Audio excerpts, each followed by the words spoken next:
Welcome back. We continue our conversation now with Congresswoman Debbie Wasserman Schultz. Congresswoman, thank you again for being here. Thank you. So I want to do a little bit of inside baseball inside of the House. You've been serving now for how long? 15 years. 15 years. It's my 8th term. And it's interesting because we've seen over the years that the Florida delegation has had to sort of grow in maturity because we used to have the Bill Laymans, Dante Fascells, all those which rose up and had decades of experience and were chairs of major committees. We don't see that as much anymore, but now members like yourself are coming up, and I know that you've now announced a bid to hopefully become the chair of the House Appropriations Committee, one of the most powerful committees in the House. Yes. Nita Lowey, the current chair of that committee, is retiring, so it's an open slot. Yes. What's the case that you're making? Well, I spent the last month since Chairwoman Lowey's announcement, and she's been an incredible mentor, and I had an opportunity over the last 15 years to serve under 3 really incredible chairs of the committee who have left a legacy. And it's really time to bring the committee and the appropriations process into the 21st century. Anyone you ask would say that the appropriations process is broken. We are living from continuing resolution to continuing resolution. We almost never finish our work on time. I can't recall the last time we finished it on time. We deal with government shutdowns, and we need to, I've talked with my colleagues over the last month to get their feedback and see where their thoughts were and see whether there was a path. I am the 3rd of the 3 candidates for chair in terms of seniority, but I want to be able to serve as a bridge really through generational diversity, and also as someone who has a proven ability to reach across the aisle and make sure that we can work together to get things done, which is essential, because this is the only bill we have to pass every year, or as we've seen, really, we crash and burn when the government shuts down. And it's interesting because, there's only been one Florida member of the House who's ever chaired the Appropriations Committee in 250 years, and that was Bill Young at the beginning of the I think 99 to 2005, somewhere in that time frame. So you would be the first Democrat from Florida to actually lead that committee. Yes. You probably are counting on, this is something that would be good for the entire state of Florida, correct? Whether it's a Republican or a Democrat. Absolutely. I mean, Florida has been a donor state for so many years, which means we send out more in our taxes than we get back in resources. We are hurricane prone. We have Everglades restoration that needs to be continued to be funded. We have issues important to our agriculture community. We are the 3rd largest state in the country now, and not only do we have needs, but we also really have the ability to work with other states regionally, and when it comes to our foreign policy, make sure that we're continuing to support the U.S.-Israel relationship and the foreign aid that is so essential. And so I look forward to talking with my colleagues over the next year about those issues. Right, because it's not going to be decided until 2020, after end of next year. So let's move on to some current issues. Yes. You mentioned Venezuela in the last block. Yes. That's something that you have been working on, I know, with your counterpart Mario Diaz-Balart, and building a coalition. A number of different people, Democrats and Republicans alike. I know that there was an incident where you were, sort of pushed and shoved during a protest, but you laugh because it is minor in comparison to all the troubles that are happening in Venezuela. Where do we see the situation with Maduro? What should the United States role be, and what should we be doing different or we're not doing now? Well, I represent the largest population of Venezuelans in the country of any congressional district, and my hometown is Weston, which is affectionately known as Westonzuela.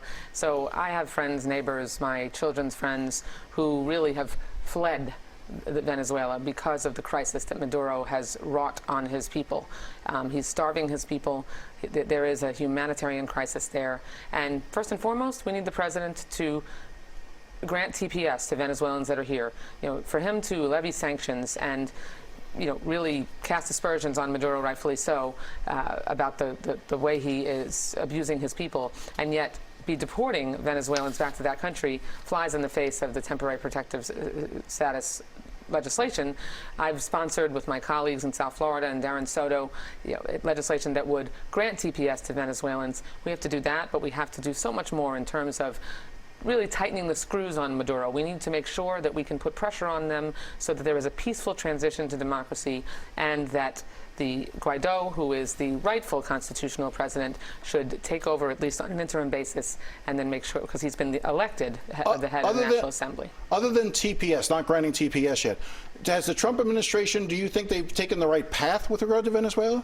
You know, I think the steps they've taken, particularly not just to levy sanctions on the bad actors there and try to make it untenable for them to continue to support Maduro, because the military is the issue. Unlike in Bolivia, where people took to the streets and forced the resignation of their president, the Maduro regime is propped up by Cuban infiltration of their military, and so making sure that we recognize that Cuba has infected the outcome in Venezuela, as well as levying sanctions to increase the pressure. And we need to continue to push the Lima Group, as well as the Organization of American States, to step up and take an active leadership role in hastening the transition to democracy in Venezuela and stop the abuse of the Venezuelan people. We've only got a couple minutes left. I want to turn to the USMCA, the trade deal with Canada and Mexico that would replace NAFTA, sort of the new version of that. The president has been pushing for that.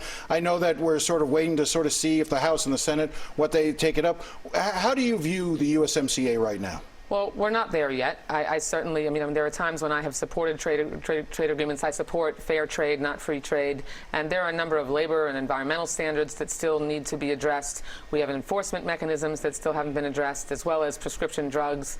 And we have a very, local issue, to our state, where we have watermelon, cucumber, and tomato growers who really have to deal with dumping from Mexico.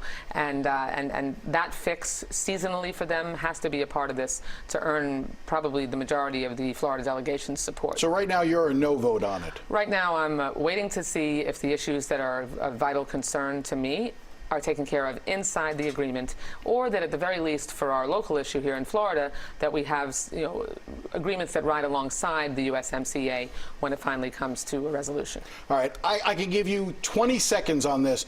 Stephen Miller, the emails that have recently come out that sort of show sort of his far right-wing views. Right. Is he a white nationalist? Does the Trump presidency have basically a white nationalist in its midst, and should he resign? Yes, Stephen Miller is a white nationalist, a white supremacist. He doesn't only harbor those views, he has promoted them, fanned them.